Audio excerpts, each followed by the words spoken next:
कहते हैं किसी ना किसी घर में एक बच्चा बहुत प्यारा होता है। इसमें भी एक बच्चा ऐसा होता है कि वह अपने आसपास लोगों के, माँ बाप के सभी की बातें मानता है, कि कोई भी कुछ काम करने के लिए बोलता है वो करता है।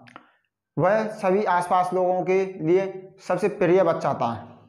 ऐसे बच्चों को भगवान जल्दी बुला लेता है। भगवान ने लेकिन जिस प्रकार उसको बुलाया है, जिसे सुनकर आप भी हैरान हो जाओगे, जिससे इंसानियत शर्मसार हो जाती है। यह घटना उत्तर प्रदेश के बाराबंकी जिले की है। यहाँ पर एक थाना पड़ता है फतेहपुर, और यहाँ एक गांव पड़ता है खुजदा मजरे, और जहाँ पर एक दो लड़की और एक भाई और एक बाप, एक परिवार में 4 लोग रहते हैं। माँ थी नहीं उस घर में, 2 बच्चे थे, उसका भाई और जो उसका पिताजी, वो एक गांव में पड़ता है इज्जत नगर, उस गांव के पास में। तो वो उस खेत की रखवाली करने जाते थे, दोनों भाई और पिता। उस घर में 2 बच्चे रह जाते थे, एक गायत्री जिसकी उम्र लगभग 13-14 साल, और एक उसकी किरण रावत, उसकी उम्र लगभग 25 साल थी। वह रोज की तरह गायत्री अपने पिता के लिए और भाई के लिए रोज टिफिन में खाना देने के जाती थी।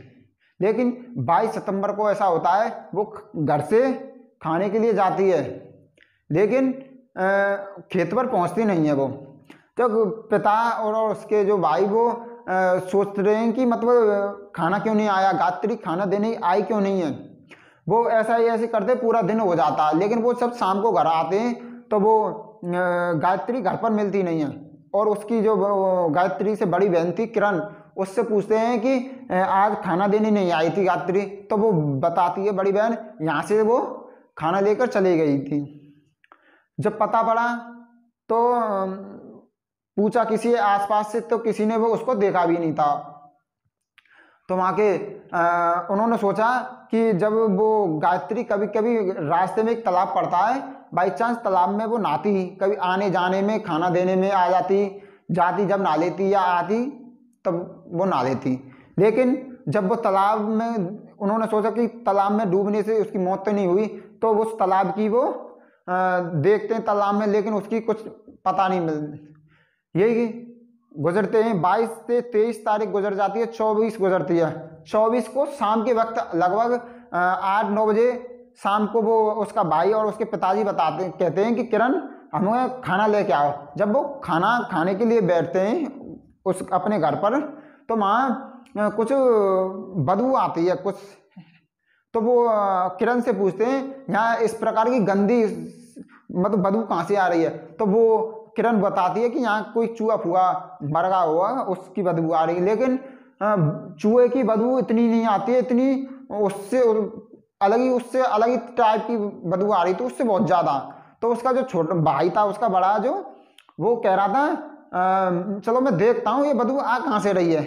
तो उसको लगभग उस जगह को देख, जो वहाँ से बदबू आ रही थी, उसको कम से कम 15 या 10 मिनट लगी थी उसको ढूंढने में। जब उसने एक कमरे में अंदर घुस कर देखा तो वहाँ एक गड्ढा खुदा हुआ था, और जो मिट्टी थी वो ताज़ा, मतलब गड्ढा हुआ हुआ ताज़ा, बिल्कुल उसकी मिट्टी दिख रही थी।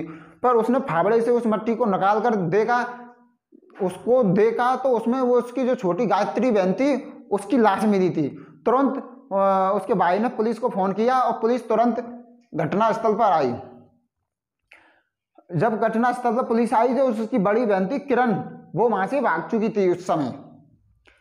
फिर उसकी बॉडी को पोस्टमार्टम के लिए भेज दिया जाता है, और उसकी जब पता पड़ती है उसको शक उसकी किरण बड़ी बहन पर जाता है। क्योंकि वो लड़की वहां से भाग गई थी। जब पुलिस उसको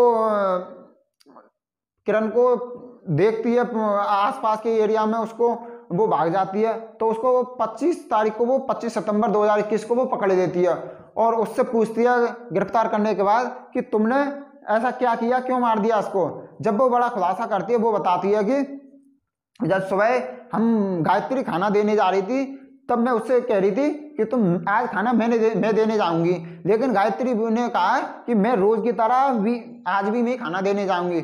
लेकिन इसी बात पर दोनों में झगड़ा हो जाता है। गायत्री कुछ नहीं कहती है बड़ी बहन से, और किरण बड़ी बहन उसको पहले हाथों से मारती है, फिर डंडों से मारती है, और उसके बाद कुछ कोई भारी वस्तु लेकर उसके बॉडी पर मारती है, जिससे उसकी मौत हो जाती है। और जब तक मारती है जब तक उसकी मौत नहीं होती है। उसके बाद पुलिस किरण को गिरफ्तार करके जेल भेज देती है। और माँ के बताते हैं कि किरण की शादी 1.5 साल पहले हुई थी, लव मैरिज। और लव मैरिज होने के बाद वो 5-7 महीने रही थी, और उसके बाद वो पीआर में ही रह रही है। और 1 महीने पहले लगभग 22 जुलाई को माँ के गांव के लड़के के खिलाफ उस लड़की ने, किरण ने रिपोर्ट लगाई कि ये छेड़छाड़ के रूप में। और 22 जुलाई के बाद 25 जुलाई को उस केस को समाप्त कर दिया गया। और बताते हैं किरण आसपास के लोगों से लड़ती झगड़ती रहती थी, और जो उसकी छोटी बहन वो सभी से प्यार करती थी। तो कुछ बताते, उसकी तुलना करते, जो गांव के लोग थे दोनों बहनों की तुलना करते थे, बताते कि छोटी बहन कितनी अच्छी और बड़ी कितनी गलत लड़की है, उसकी आदतें गलत थी।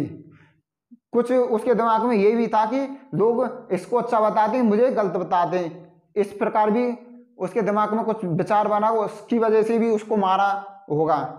आपको ये कहानी सुनाकर आपको परेशान करने का आपका कोई उद्देश्य नहीं हमारा। आपको सुरक्षित रहें, आप जहाँ भी रहें सुरक्षित रहें, और अपना ख्याल रखें। आप ख्याल रखोगे आपकी फैमिली सुरक्षित रहेगी। जय हिंद, जय भारत।